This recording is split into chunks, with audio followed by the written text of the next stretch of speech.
Okay, so you folks probably have already done a little bit of practice test too, kind of got a sense of the listening examples. So there's really sort of four different sorts of listening examples, and I want to get a sense on test, listening test two, get a sense of which ones are giving you the most trouble. I'm going to guess the ones where there's chord progressions and chord successions, bunch of chords, and then you're supposed to say is it a progression or is it a succession, and then there's another bunch of chords, and you have to say the same thing, one or the other. Is that one of the troublesome ones? Okay. Yeah. Then the other type is where there's three chords in a row, and you have to decide whether the second one is more dissonant or consonant than the first, and the third is more dissonant or consonant than the second. Then there's pitches, where you have to tell whether the pitches are high or low. My guess is that one's probably not troubling to all of you, if any of you. Tell me if I'm wrong. No, not that. Nah. That's pretty easy. You can tell when they're higher and lower. I honestly, I had two exams, so I can't even think which ones I had trouble with. But Okay. honestly, like pretty much all of the listening things Okay. were hard for me. Like I tried to compare it to like YouTube examples, like with Sure. the instruments. Like I was telling them was a little bit easier for me because I can like go to YouTube and like do a video of an instrument and like compare them, so I can Mhm. kind of pick those out. But the rest of it is just Okay. I don't know. So what I'll do is I'll start with the other two types, and we'll go to the pitch ones at the end. And if you guys want to go, you can tack off. If you feel like I got this, no problem. Then that's fine. Otherwise, we can spend some time just working you Okay. and I together on that.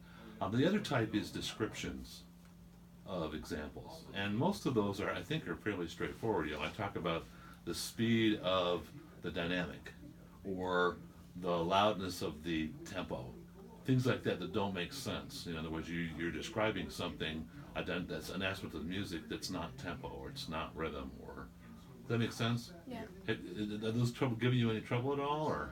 Like I wasn't that better off with the first listening test, and then going into this, it's still kind of, I'm trying to wonder if anything from that also carries over into this, but A little bit.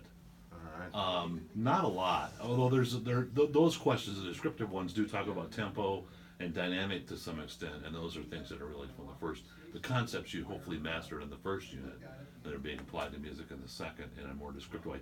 The reason I have you do the descriptive examples is that's a step toward then you writing about music. Because if you're saying stuff to me on the listening 3 essay, which is due next week, if you say, well, the tempo seems really loud. That doesn't make any sense, because tempo is the speed of the music, how fast the beats occur. That has nothing to do with dynamic. But sometimes students don't quite have those concepts sorted out, so I'm trying to give you a sense of whether you've got some of that sorted out, or maybe there's some things to go back. That's sort of basic definitions, and having command of those and being able to apply them to the music, to write about it, describe the music in words.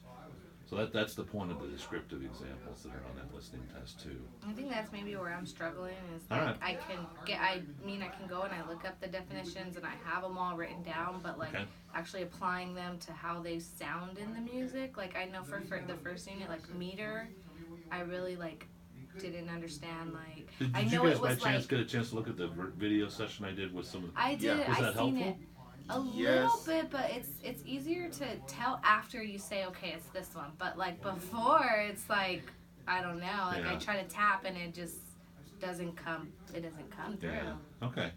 Yeah. And to some extent, I mean, this is part of the paradigm, right? I want you to listen to those things. I want you to get some idea of them. I don't expect you to master those concepts, in the first unit.